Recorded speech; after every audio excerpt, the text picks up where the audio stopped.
Dear students, आज हम steam condenser के ऊपर प्रॉब्लम करेंगे जिसमें कि टेस्टिंग करने पे कुछ डेटा निकल के आए हैं। तो प्रॉब्लम में क्या लिखा हुआ है, सबसे पहले उसको रीड कर लेते हैं। The following data are given for a steam condenser.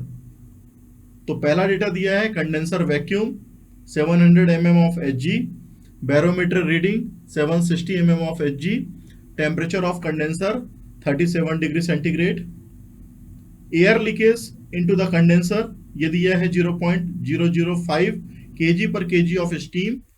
तो उसके बेस पे हमें जो निकालना है डेटा वो हम देख लेते हैं। Determine first volume of air per kg of steam entering the condenser, second mass of water associate vapour with the air, ये हमें निकालना है। तो सबसे पहले न्यूमेरिकल सॉल्व करने से पहले डेटा गिवन लिखेंगे।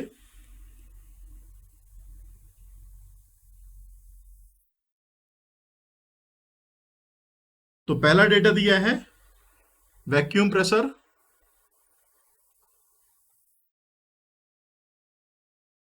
ये है 700 mm ऑफ एच जी। दूसरा दिया है barometer reading 760 mm of H जी। फिर दिया है temperature of condenser 37 degree centigrade. तो इसको हम केल्विन में चेंज कर लेंगे। तो 37 प्लस 273 ये हमारा हो जाएगा 310 केल्विन। एयर लीकेज चौथा डेटा दिया है,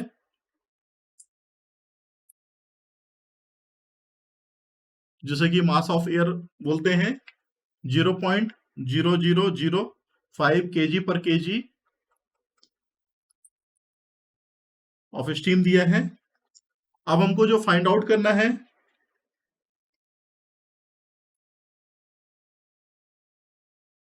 उसमें पहला है वॉल्यूम ऑफ एयर हैंडल, जिसे कि हम VA लिखते हैं। दूसरा मास ऑफ वाटर वेपर, ये अपने को निकालना है एसोसिएटेड विद एयर। इसके लिए फार्मूला रहेगा VA अपॉन VG। कौन से फार्मूले लगेंगे वो हम यहां पे देख लेते हैं। तो पहला फार्मूला जो रहेगा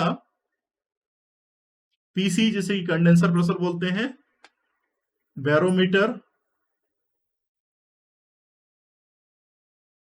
reading minus of vacuum reading, ये पहला फार्मूला रहेगा। इसे हम इक्वेशन नंबर 1 भी लिख सकते हैं।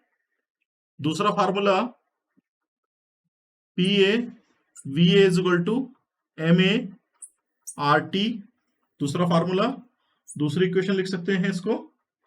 और तीसरा formula mass of water vapour,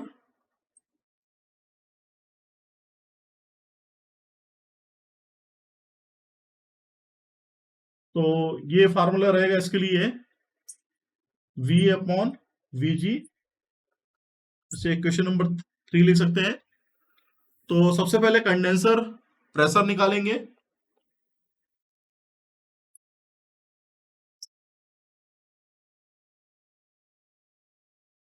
जिसे कि हम PC लिख रहे हैं, और ये बराबर है बैरोमीटर रीडिंग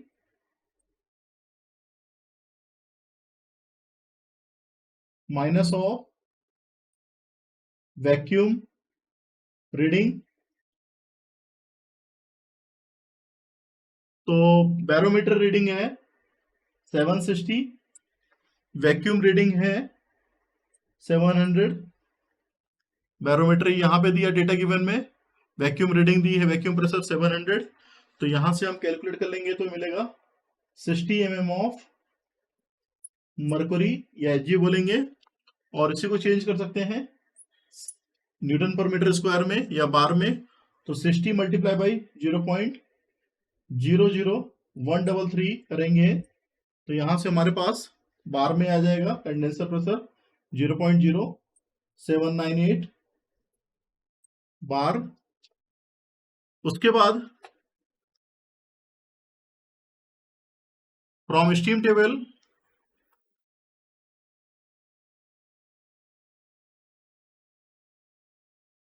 टेम्परेचर पर स्टीम टेबल देखेंगे, रीड करेंगे। एट टेम्परेचर 37 डिग्री सेंटीग्रेड, जो कि यहां पे दिया हुआ है टेम्परेचर ऑफ कंडेंसर का। तो स्टीम प्रेशर कैलकुलेट कर लेंगे, रीड कर लेंगे स्टीम टेबल से। PS इज इक्वल टू 0.06281 बार, ये वैल्यू आएगी निकल के। फिर प्रेशर ऑफ एयर, जिसे कि हम PA लिखते हैं, इसके लिए फार्मूला रहेगा PC माइनस ऑफ PS। तो PS की वैल्यू आ चुकी है स्टीम प्रेशर, और PC की वैल्यू यहां पे आई थी, ये PC की वैल्यू थी 0.0798। तो PA is equal to PC 0.0798 minus of PS 0.06281। तो PA की जो वैल्यू रहेगी वो निकल के आ रही है 0.01699। और यदि इसको हम चेंज करें न्यूटन पर मीटर स्क्वायर में तो 0.1699 10 to the power 5 न्यूटन पर मीटर स्क्वायर करेंगे तो 1699 न्यूटन पर मीटर स्क्वायर। अब दूसरे फार्मूले से, ये पहला आंसर आ गया। दूसरे फार्मूले से अब हमारा जो है PA VA हम यूज करेंगे। फ्रॉम इक्वेशन 2 जो हमें पता है PA VA is equal to MART है, तो यहां से हम VA निकाल सकते हैं फार्मूले से। तो MART अपॉन PA। तो VA जो रहेगा, MA की वैल्यू हमारे पास दी हुई है, R की वैल्यू 287 होती है, और T की वैल्यू यहाँ पे 310 दी हुई है, और PA की वैल्यू हमारे पास यहाँ पे आ चुकी है 1699 न्यूटन पर मीटर स्क्वायर। सभी वैल्यू को यहाँ पे पुट कर देंगे। तो पहले मास ऑफ एयर की 0.0005 मल्टीप्लाई बाई 287 R के लिए, एयर के लिए, और T की वैल्यू 310 अपॉन PA की जो वैल्यू है अपने पास 1699। तो VA की वैल्यू निकल के आ जाएगी 0.0261 मीटर क्यूब पर kg ऑफ स्टीम। ये हमारे पास आंसर आ जाएगा वॉल्यूम ऑफ एयर का। दूसरा हमें निकालना है मास of water vapour.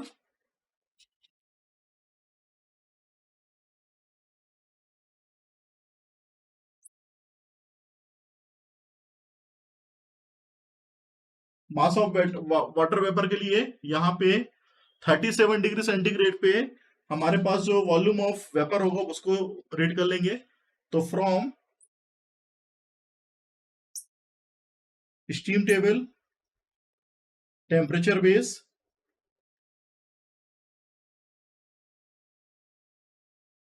Eight 37 degree centigrade, यहाँ पे VG की वैल्यू को हम रीड कर लेंगे 22.737 मीटर क्यूब पर kg है। फार्मूला यूज करेंगे, तो फ्रॉम इक्वेशन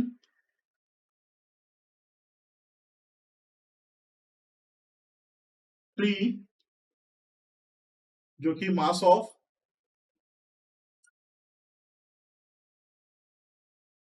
वाटर वेपर के लिए है, तो ये VA upon VG is equal to, VA की वैल्यू अपने पास आई ये है 0.0261 और VG की वैल्यू आई है अपने पास 22.737।